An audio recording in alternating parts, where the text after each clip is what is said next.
Mirad, el tema de hoy lo hemos elegido porque en base a la experiencia que tenemos en Frauenalia desde hace muchos años, y yo también soy consultora y aparte del trabajo de Frauenalia acompaño otros emprendimientos, vemos que a la hora de emprender es como montar una orquesta, con lo cual hay que tener, imaginaos la cantidad de instrumentos que tenemos que tener bajo control y cada una de nosotras es como esa directora, sobre todo cuando se emprende sola, ¿no? Entonces hay tantos puntos a tener en cuenta que a veces nos perdemos en esa vorágine de tantísimas cosas que hay que tener y planear que al final el orden de los elementos lo empezamos a poner mal. Es, por poner una metáfora, los puntos que queremos compartir con vosotras hoy serían como los pilares de una casa. Entonces, una vez que tenemos los pilares, tenemos los cimientos de nuestro negocio y a partir de ahí podemos ir poniendo más paredes, puertas, ventanas, más vigas y el tejado.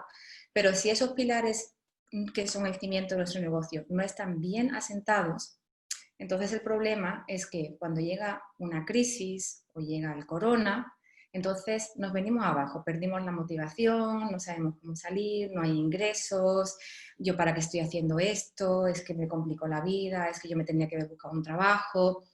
Entonces, los clientes ya no están, entonces, bueno, pues ese era el motivo de compartir con vosotras hoy estos 5 puntos que vamos a ver que en base, como digo, a la experiencia que tenemos, pensamos que son esenciales a la hora de emprender y de montar y de desarrollar una idea de negocio. ¿Por qué, Begoña, decidiste emprender en tu caso? ¿Cuál fue tu caso puntual? ¿Cuál fue la razón por la que emprendiste? Vale, pues os voy a compartir pantalla porque eso nos lleva al primer punto que consideramos que es importante de esos 5 cimientos que vamos a hablar, ¿vale? De nuestra casa. El primero de ellos sería el propósito, es decir, qué motivos nos llevan a emprender y por qué queremos emprender justo con esa idea de negocio. Entonces, en primer lugar, es a nivel personal plantearnos, ¿por qué quiero yo emprender? Y sobre todo, ¿por qué quiero emprender en un país donde yo soy migrante, donde no tengo a lo mejor la red de contactos que tengo en mi país, no tengo a lo mejor a mi familia, que en un momento determinado puede ser un apoyo muy grande? Entonces creo que aquí es conveniente, o por lo menos ese fue mi caso, hacer ese proceso de reflexión personal, decir, ¿por qué yo quiero emprender? Y puede haber varios motivos, ¿no? Es decir, nosotros acompañamos, en los últimos 5 años hemos acompañado muchísimos emprendimientos y cada una tiene su motivo personal concreto para decidir, para lanzarse al emprendimiento, decidir el emprendimiento o optar por el emprendimiento como forma de integración profesional aquí en Alemania. Motivos pueden ser, bueno, pues el tema de la conciliación de la vida familiar con el trabajo, que esto igualmente a lo mejor te podría pasar en tu país, ¿vale? Valores, y ahora vuelvo a ello contestando a tu pregunta, Caro, a lo mejor es por una idea o un motivo de crecimiento personal y profesional, porque el emprendimiento, bueno, es una forma de vida. En realidad, muchos emprendedores dicen que el emprendimiento es una forma de vida porque estás tan continuamente enfrentada a retos que creces no únicamente de forma profesional o de tu empresa, sino tú como persona vas desarrollando muchas cualidades porque el negocio te lo exige, ¿no? O a lo mejor en muchos casos, bueno, pues después de estar un tiempo en Alemania y a lo mejor no encontrar exactamente el trabajo que te gusta, pues decides que es la opción más viable para hacer frente a retos como el idioma, que es que te exigen un C1 para poder empezar a trabajar, o incluso a veces un C2, y lo ves eso que, bueno, pues no te apetece, o es un reto a un largo tiempo y tú quieres empezar a hacer algo y decides emprender, o tienes el problema de que a lo mejor no tienes tu título reconocido y tienes que empezar a lo mejor desde cero otra vez con tus estudios, etcétera, ¿no?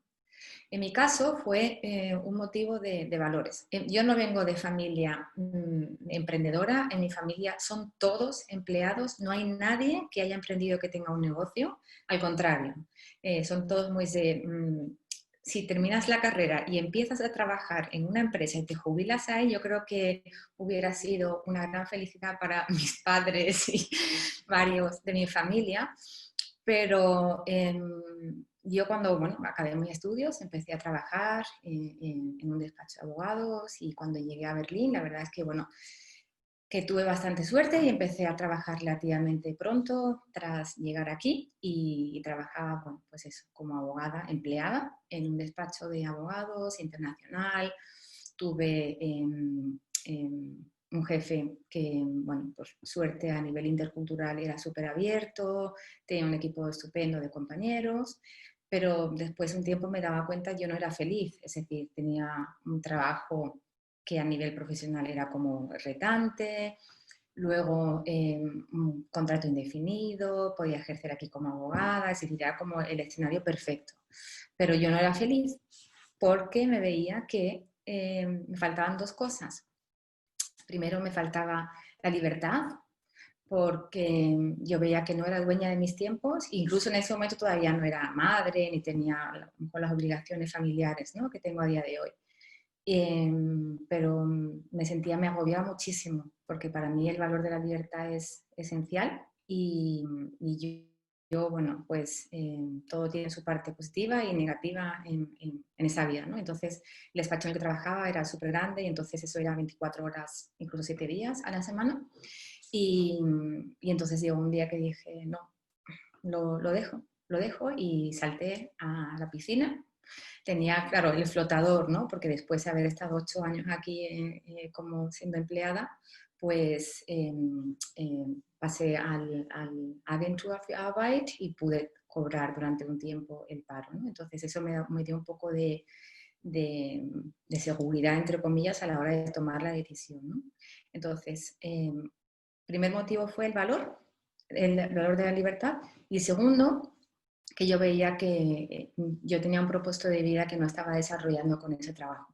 Y en ese momento no sabía exactamente, no podía poner en palabras ni podía expresar cuál era el propósito de vida que yo quería desarrollar a través de mi profesión, pero sabía que no estaba ahí. Entonces, por eso dije, mientras que siga trabajando, no lo voy a conseguir, no voy a dar con él y por eso, bueno, pues tomé la decisión de saltar a la piscina con ese pequeño flotador y ponerme a la búsqueda.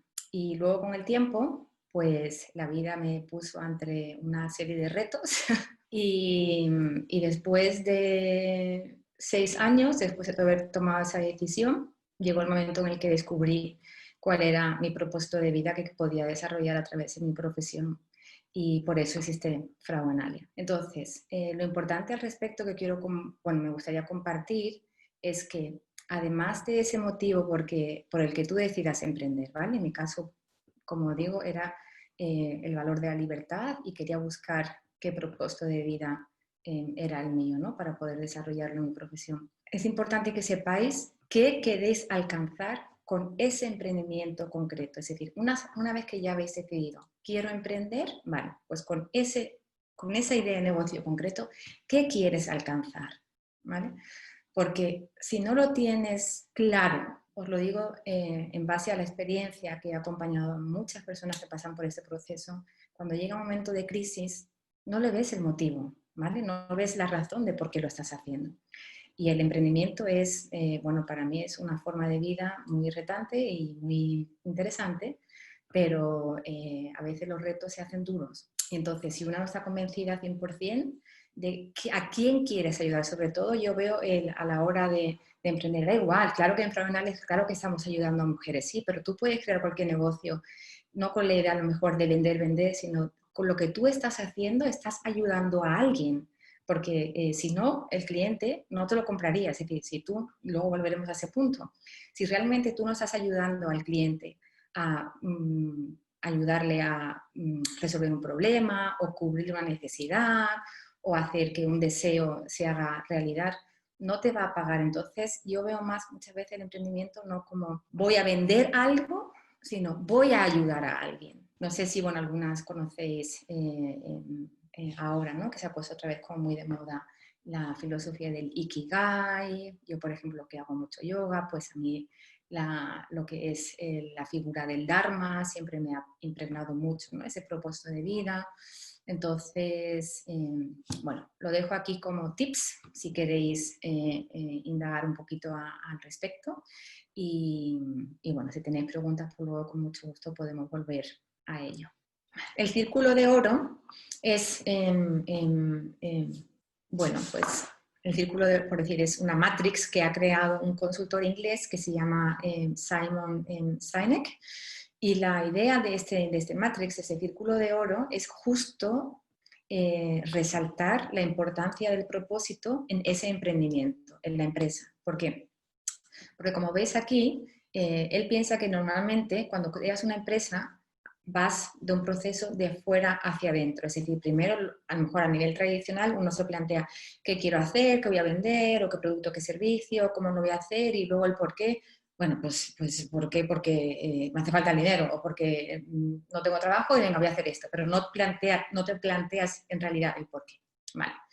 Sin embargo, él considera que el proceso tiene que ser al contrario, ¿vale? Que el núcleo de todo es el plantearse ese por qué, eso que hemos estado hablando, ¿vale? Luego de saber el por qué tú quieres emprender con esa idea concreta, luego te planteas el cómo lo quieres hacer y eso te lleva a darle forma final a ese producto o servicio. Bueno, es una filosofía, por llamarlo de alguna forma, que en la actualidad está como muy, no es que esté de moda, es que está incluso en Estados Unidos ha habido un estudio con 2 empresas que se dedican a vender comida de animales y en ese estudio se ha reflejado como una de las empresas que llevan ese propósito hasta el último punto, hasta el último objetivo de su estrategia, ¿vale? Y todo el equipo de la empresa está motivado por ese propósito, los resultados de la empresa durante ese periodo que ha habido de análisis en 3 años es mucho mayor que a lo mejor en una empresa donde ese por qué no tiene un papel tan relevante en lo que es el día a día. Quería compartirlo porque yo creo que es esencial y desde Frauenalia compartimos esa filosofía de emprendimiento. ¿Cómo fue el proceso de encontrar ese propósito y traducirlo en la misión de Frauenalia? Fue un proceso un poquito difícil porque, como digo, yo dejé mi trabajo y claro, yo creo que había muy poquita gente que me apoyó en esa decisión, porque claro, desde fuera es entendible, ¿no? Si tienes un trabajo, un contrato indefinido en un despacho de abogados que internacional, y era como el escenario perfecto, ¿no? Y lanzarte, como digo, con ese salvavidas pequeñita, pues parecía un poco de loco, ¿no? Entonces, claro que no fue un proceso de un día a otro, fue un proceso que me llevó tiempo encontrarlo y lo que yo sabía es que en algún momento iba a llegar. Entonces, como dentro de mí yo siempre estaba como abierta, ¿no? A ver de dónde llegaba y a ver qué reflexión o qué situación en mi vida me lo ponía a lo mejor por delante. Entonces, siempre iba con mucha apertura, ¿no? Después bueno, estuve un año haciendo una formación, una Fortbildung, que es lo que se dice aquí en Alemania, y luego empecé a trabajar en un despacho más pequeñito de abogados, y ahí empecé a encontrar un poquito más conmigo misma, ¿no? Porque me di cuenta, empecé ya a observar que mi propósito era el poder ayudar a personas a través de mi formación, ¿no? Y entonces, bueno, era un despacho más pequeñito, donde los clientes ya no eran empresas gigantes, sino eran empresas pequeñitas, pymes, muchas empresas familiares, también personas individuales. Entonces, pues, me sentía como más cómoda conmigo misma. Bueno, me pasó una cosa muy bueno, graciosa, por llamarlo de alguna forma, en un evento de networking que fui en representación del despacho en el que trabajaba, y una persona me preguntó, bueno, ¿qué haces? Y le conté, ¿no? Que el despacho, tal, no sé qué, y me acuerdo que me dijo, pero esa no es tu pasión. Es una persona que yo no conocía de nada en un evento de networking. Yo me quedé así y le dije, perdón. Me dice, sí, me has contado que trabajas aquí, tal, tal, tal, pero esa no es tu pasión. Entonces me quedé como un poco en shock, porque claro, todo ese proceso iba por dentro, ¿no? Y como que una persona que, bueno, claro, luego me dijo que él era coach, entonces, bueno, pues sabía un poquito a lo mejor analizar este tipo de cosas, ¿no? Pero lo cogió enseguida a la hora de yo explicarle lo que hacía. Pues claro, yo no me daba cuenta, pero una persona a lo mejor profesional se daba cuenta que yo no transmitía esa pasión de ese emprendimiento, ¿no? Porque bueno, era un despacho de abogados donde yo también era socia, por lo cual era parte de mi empresa. Y bueno, y luego fue ya pues el reto final de la maternidad que me llevó a reorientarme profesionalmente, porque dentro de mi escala de valores y de hábitos en la vida, pues cambiaron obviamente. Y entonces fue cuando a través de la maternidad pues, y de esa reflexión de mi proceso de reorientación profesional, como nació Frauenalia y bueno, y tengo el gran lujo de trabajar con un equipo estupendo de mujeres donde en el día a día todas apoyamos para cumplir esa misión de Frauenalia, ¿no? Que es apoyar a la comunidad migrante en el proceso de integración profesional, porque consideramos que para muchas de nosotras, esa integración profesional es la llave, es the key, ¿no? The key question para sentirnos integrados en Alemania. Creo que tenemos mucho que aportar a la sociedad y a la economía alemana y creo bueno, que iniciativas como Frauenalia, igual que muchas otras por toda Alemania, pues son un apoyo primordial para que podamos aportar eso a la sociedad alemana y sentirnos realmente integrados. El siguiente pilar, por llamarlo de alguna forma, a la hora de emprender, sería plantearse quién es mi cliente ideal, a quién realmente yo quiero ayudar con esta empresa. Muchas veces a lo mejor pensamos que si tengo una idea estupenda o veo un producto genial. Y claro, luego cuando empezamos a plantearnos, bueno, ¿quién lo va a comprar? ¿A quién voy a ayudar yo con este negocio? Sí, pues a toda la comunidad expat de Alemania. Y empiezas a cuestionar, bueno, a lo mejor de Alemania no, pero de Berlín. Y sigues cuestionando a la persona, te das cuenta. Bueno, no, pero a la comunidad hispanohablante. Y empiezas, sigues preguntando, te das cuenta que no, es que no hay ninguna idea de negocio donde todo el cliente ideal sea ni todo el mundo, ni todos los expats de Alemania, ni todos los expats de Berlín, ¿vale? Entonces eso cuando nos damos cuenta que dices, ay Dios, pues es que yo pensaba que iba a poder llegar a un número mayor de clientes, lo que realmente voy a poder llegar o con las reflexiones que estoy haciendo ahora. Por eso es tan importante plantear esto desde el principio. Y a ese cliente ideal, como siempre se suele decir, hay que ponerle un nombre, un apellido, ¿no? Es decir, de forma metafórica. Y saber realmente a quién le vas tú a presentar tu producto o servicio. Porque si no, ¿cómo vas a enfocar luego todo lo demás si no sabes realmente lo que realmente le vas a vender o a presentar a ese cliente ideal y a esa persona en concreto? Y luego lo de necesidad de mi cliente, bueno, no sé, ya creo que he visto antes por el chat y algunas de las que estáis aquí son emprendedoras. Entonces, claro, eso como suena como claro, la necesidad y el cliente ideal. Pero de verdad os lo digo, que es que hay tanta gente que emprende y le preguntas, una vez ya emprendido, una vez con un negocio, ¿qué necesidad estás cubriendo? Y no lo saben. Entonces, por eso, de verdad, esta reflexión, hacerla al principio, porque si tú realmente le estás cubriendo una necesidad, si alguien tiene un problema y tú vienes con la solución, esa persona no va a estar dispuesta a adquirir tu producto o servicio. Pues claro que sí, ¿vale? Luego ya entra el tema que veremos a continuación de lo que es la competencia y de cómo yo le estoy ofreciendo ese producto o servicio. Pero de entrada, si tú das con esa necesidad, con ese problema o con ese deseo de tu cliente y tienes la solución, ya tienes parte del trabajo hecho. El siguiente aspecto estratégico importante sería, una vez que ya tengo definido realmente a quién va a ser mi cliente ideal y la necesidad que voy a cubrir, es cuál es mi ventaja competitiva dentro del mercado. Es decir, ya sé que mi cliente ideal es este segmento concreto de personas o de empresas y que voy a solucionar este problema, esta necesidad o este deseo, ¿vale? Pero ¿cómo lo voy a hacer? Porque es que resulta que cuando yo entro en el mercado, a lo mejor ya hay 10, 20 o 30 actores más. ¿Por qué ese cliente se va a decidir por mí y no por los actores que ya están en el mercado? ¿Vale? Entonces, yo tengo que crear una propuesta de valor que tiene que ser distinta a la que ya existe en el mercado. Tiene que incluir algo innovador.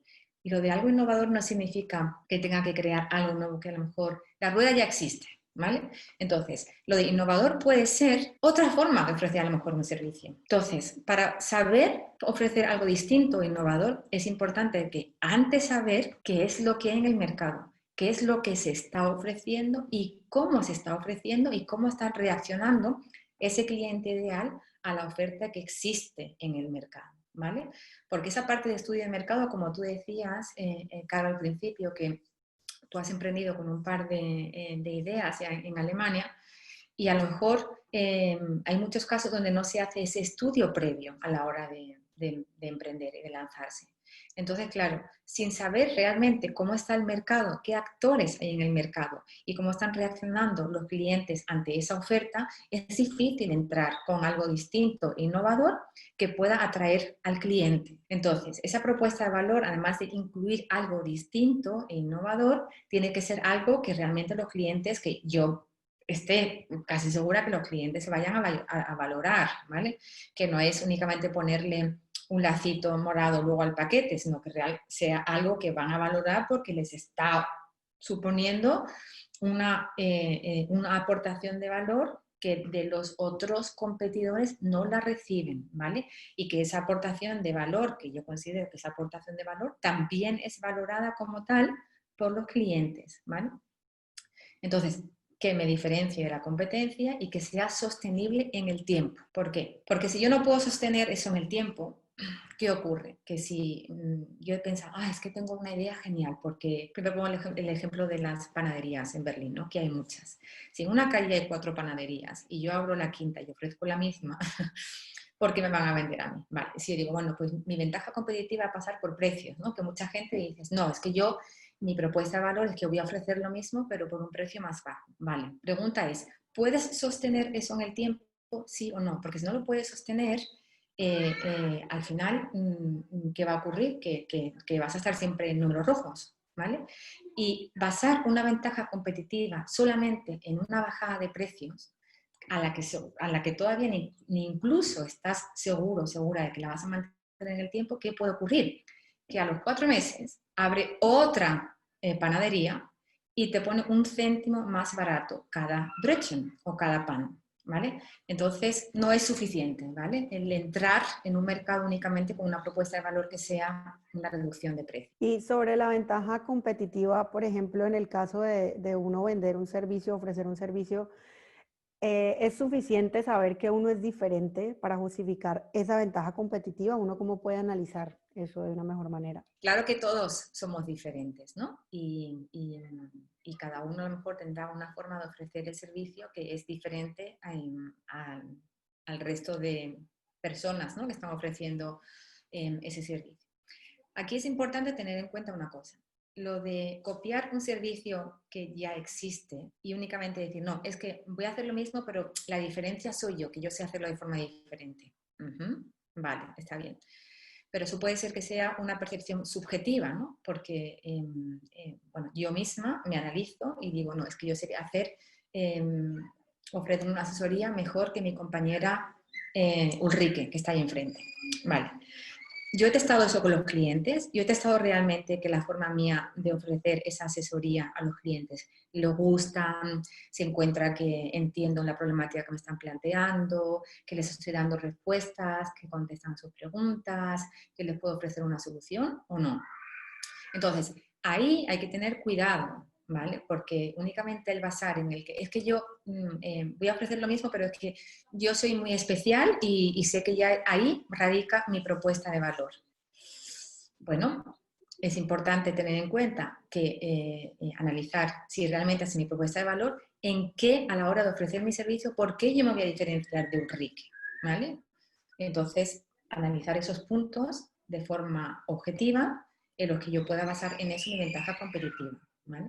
Ahora bien, yo a la hora de ofrecer un servicio no limitaría la ventaja competitiva únicamente en la persona que ofrece el servicio, sino que recomendaría incluirla un poquito más a otros aspectos, ¿vale? Como puede ser una red de cooperadores, como pueda ser bueno, acceso a determinados stakeholders en el mercado, etc. Aquí está preguntando Ariadna, ¿y cómo sabes cuál es tu propuesta de valor? ¿Cómo la descubres? ¿De Mm, pronto hay algún tip? Porque eso también es, sí es un desafío. claro. Lo primero que yo diría es, si yo, por ejemplo, ¿vale? En el caso de Frauenalia, siguiendo con ello. Cuando yo me planteé fundar Frauenalia, no es que de un día a otro yo pensé voy a fundar Frauenalia, no, sino, como he dicho, a través de mi proceso de maternidad y todo el cambio de mi vida, yo decidí realizar un proceso de reinvención profesional. Entonces me fui al mercado, que aquí en Berlín hay muchísimas ofertas de apoyo, ¿no? De coaching, de orientación profesional y demás. Entonces empecé a buscar lo que había, pero y busqué, iba a un sitio, a otro, y me di cuenta que no había nada que se ajustaba a lo que yo necesitaba. Entonces, fue esa búsqueda de una oferta la que me dio, la que me hizo ver que no había nada como lo que yo buscaba. Entonces empecé a hablar con mujeres que también son migrantes y profesionales. Entonces empecé a hablar con ellas y les dije, mira, me está pasando esto y tengo esta idea, ¿qué creeríais? Entonces empecé a escuchar el feedback de muchas mujeres que yo pensaba ya que podrían ser cliente ideal de Frauenalia. Entonces, en base a esa necesidad que yo vi, si no me la oferta que en ese momento había en el mercado no me la cubría por razones A, B y C, entonces yo vi, vale, entonces si yo puedo cubrir esa oferta y además ofrezco el punto A y B que yo no he encontrado y además estoy hablando con mujeres que serían posible cliente ideal de Frauenalia y me lo están confirmando, veo que ahí, primero, no únicamente una necesidad, sino que veo que hay una propuesta de valor, porque esto parece que que atrae y que se sienten atraídas, ¿vale? Entonces, por eso es importante hacer ese estudio de mercado, ver qué hay en el mercado, qué se está haciendo y los clientes cómo reaccionan ante ello. Y a lo mejor la siguiente lámina, Ariadna, ¿no? Creo que era el nombre, te va a ayudar también a entender un poquito en este proceso de cómo crear o cómo saber analizar tu propuesta de valor. El siguiente pilar, de alguna forma, sería el Learning by Doing. Y en este proceso del Learning by Doing, también uno intenta, ahora lo veremos, hablar con el cliente. Y cuando hablas con el cliente y puedes saber cuáles son las necesidades, eso te puede dar información súper valiosa para crear a lo mejor esa propuesta de valor. Pero no me quiero saltar esta lámina sobre ventaja competitiva que lo que recoge es bueno, una matrix, un modelo que se llama BRIO, ¿vale? Y este BRIO, bueno, está en inglés porque viene de Estados Unidos y las letras de BRIO significan la V de valuable, R de raro, extraño, bueno, perdón, de valuable que tenga valor, ¿vale? La R de raro, extraño, por eso decía lo de distinto. La I de inimitable, que no se puede imitar de forma fácil. Y la O se refiere a si la organización tiene la capacidad, como decía antes, de mantener esa propuesta de valor en el tiempo.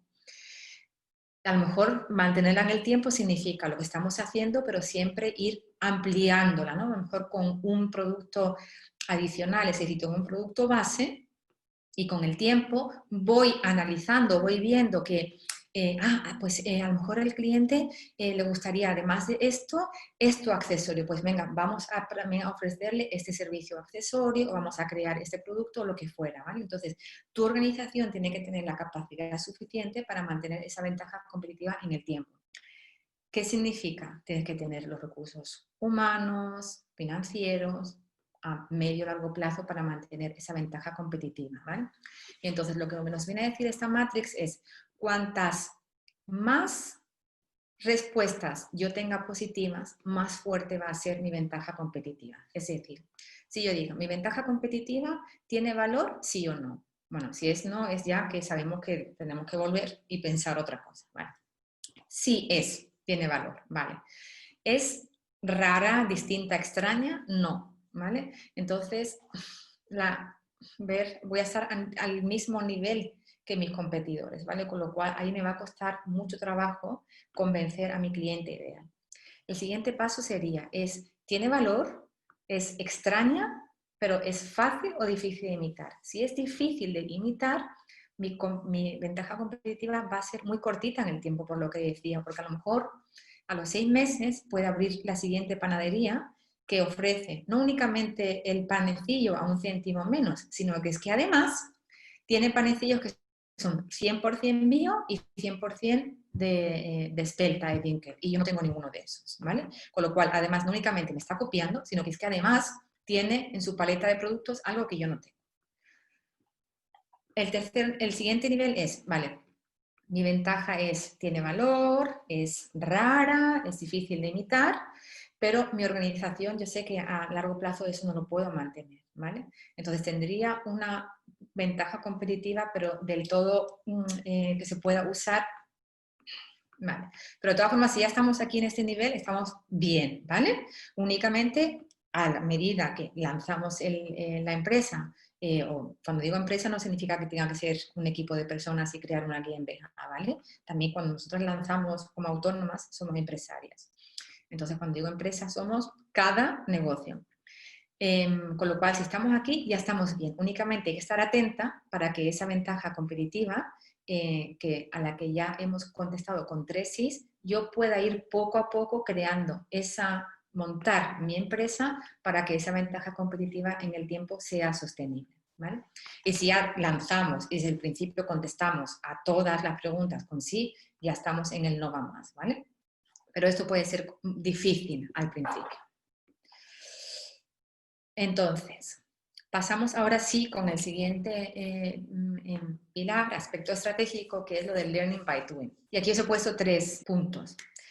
Lean, Startup, Co-Creation y grupos beta. Y todos ellos lo que implican es que vienen a decir que no tienes que tener todo perfecto desde el principio, sino lánzate con un prototipo, con un servicio que no está del todo hecho, ¿vale? Pero lanza una cosa, es decir, lanza una cosa que esté medianamente bien, que cubra esa necesidad del cliente, ¿vale? Y que sabes a qué cliente se lo vas a vender. Y empieza a tener experiencia con ese primer cliente, eso es lo que se llaman los early adopters, ¿vale? Empieza a escuchar la reacción que tienen, si te van a pedir, te dicen, imaginaros, ¿vale? Alguien que diga, yo quiero crear cuadernitos, ¿vale? De diarios, de journaling, de diarios de gratitud, etcétera. Y tengo una cantidad de productos, es que me encantaría ya lanzarme con toda la paleta es que tengo 20 cuadernos preciosos, a cada uno más bonito, cada uno un color que es único. Vale. ¿Qué ocurre? Que para lanzar esos 20 modelos que yo tengo de cuadernos, a lo mejor necesito una financiación inicial de, digamos, 50.000 euros. Pero yo en mi cuenta tengo 3.000 y no estoy segura si me van a dar, bueno, pues el crédito que más fácil hay para conseguir en Berlín, que es 25.000 euros. Vale. Entonces, ¿qué puedo hacer? Bueno, ¿por qué no empiezas con un modelo o con 2 y empiezas a probar? Y con ese prototipo te lanzas al mercado, ¿vale? Y a lo mejor va a ser el cliente y te va a decir, me encanta tu libreta. ¿No tienes también a lo mejor un journaling? O a lo mejor, de forma estratégica, puedes decir, pones en la web, ¿no? El producto real que tienes y pones ya el formato o el diseño de los que van a venir. Y vas viendo si el cliente te van preguntando por ello o no, por ejemplo. Vale. ¿Qué quiero decir con esto? Es que, lo digo desde la experiencia, igual que todos los puntos que estoy hablando, ¿vale? Hay personas que se quedan bloqueadas con una idea de negocio porque no lo tienen todo, ¿vale? Porque a veces para tenerlo todo tal como lo tenemos en un plan de negocio nos hace falta a lo mejor 50.000 euros para empezar y no lo tenemos. Entonces, ¿qué pasa? Que hay gente que se queda con un plan de negocios 3 años en un cajón y a los 3 años ya desisten, porque es que no ven la forma de empezar con todo eso hecho. Entonces, claro que a lo mejor yo tengo mi idea estoy creando los cuadernitos y mi idea es tener una tienda en Hackgemarkt para además todos los turistas que vengan a Berlín compren mi cuaderno. Pero ¿cuánto me va a costar eso? ¿Vale? Entonces hay que buscar estrategias, tácticas que me permitan entrar en el mercado y poco a poco ir creando más y llegando a más, ¿vale? Los grupos beta se usa sobre todo cuando ofrece servicios, ¿vale? Entonces, es una técnica también estratégica de a lo mejor decir, bueno, pues yo tengo, imaginaros, pues yo qué sé, voy a ofrecer servicios de marketing digital y voy a buscar a lo mejor a 5 empresas que sean startups, pymes, y les voy a ofrecer mi servicio, voy a hacer un paquete y voy a empezar a trabajar con ellas.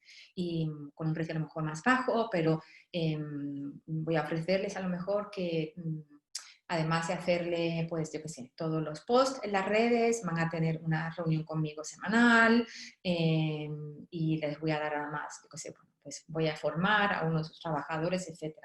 Entonces, ese grupo beta te ayuda a ti a escuchar el feedback que te van dando esos clientes, ¿vale? Y a raíz de ahí tú puedes crear un producto superior. Y por último, es la estrategia. Y esto que puede sonar también como, pues claro, ¿quién va a empezar un negocio sin tener un plan estratégico, sin tener unos objetivos? La realidad, lamentablemente, demuestra otro tipo de resultados, ¿vale? Hay muchísimos emprendedores que llevan a lo mejor en el mercado 1, 2, 3 años y te sientas con ellos y tú dices, bueno, además vamos a dejar aparte modelo de negocios, da igual, eso da igual. Pero una cosa tan clara como decir, vale, en esos 2 años has conseguido los objetivos marcados, no sé. Vale, ¿qué objetivos tienes aquí un año? Ninguno. Entonces, claro, si tú estás navegando por el océano, ¿vale? Sin tener un puerto claro al que querer llegar, ¿creéis que vais a llegar de forma exitosa a algún sitio? No, os van a llevar las mareas de un sitio a otro. Y eso es lo que pasa en muchísimos casos, ¿vale? Que emprendes y sobre todo al principio, ¿qué ocurre? Como he dicho antes, somos como directora de orquesta, tenemos que hacer tantas cosas al principio, que si el producto, que si el servicio, que no, yo no tengo, no voy a hacer yo la web sola, no, yo voy a hacer también las redes sociales sola, yo voy a contestar a todos los emails solas, yo voy sola a los eventos de networking, yo hago las clases, yo ofrezco el servicio, todo. Entonces, vas, pero sin ningún plan concreto. Es que no te da tiempo a lo mejor ni físico para plantearte y decir qué quiero conseguir en este año. Y lo que voy a conseguir en este año lo voy a dividir en planes trimestrales. Y en esos planes trimestrales voy a tener un día a la semana, un día al trimestre, donde voy a controlar si se están cumpliendo o no. Me voy a planear una mañana o 2 horas a la semana, donde sean mis horas de foco o estrategia, donde vea realmente, vale, el objetivo era adquirir 10 clientes este año y posicionarme a lo mejor, pues yo qué sé, imaginaros que es marketing digital, ¿no? Y el objetivo son la industria automovilística, ¿vale? ¿Cuántos clientes en ese sentido queréis alcanzar? ¿Cómo los vais a alcanzar? Entonces, esas metas pequeñitas es plantearte, ¿vale? Pues voy a ir a este evento. De ese evento he hecho 4 contactos. Tengo que retomar el contacto con esos 4 contactos. Si eso tú no tienes tiempo real para ir dirigiéndolo y gestionándolo, es como, como digo, te va llevando la marea, pero no vas a llegar a ningún puerto, porque no lo tienes planeado, ¿vale? Entonces, esto es esencial para tener éxito en vuestro emprendimiento. Da igual, que a lo mejor tu objetivo el primer año va a ser cubrir gastos. Es un súper objetivo de primer año, pero para cubrir gastos el primer año tienes que tener ese plan, ¿vale? Si no, seguramente acabarás en números rojos.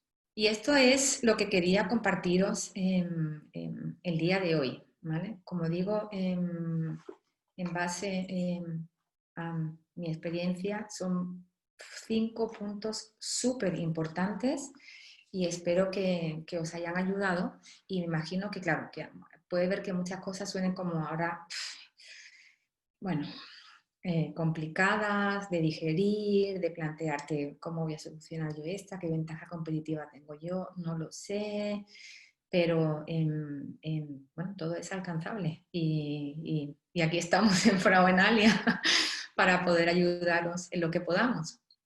Así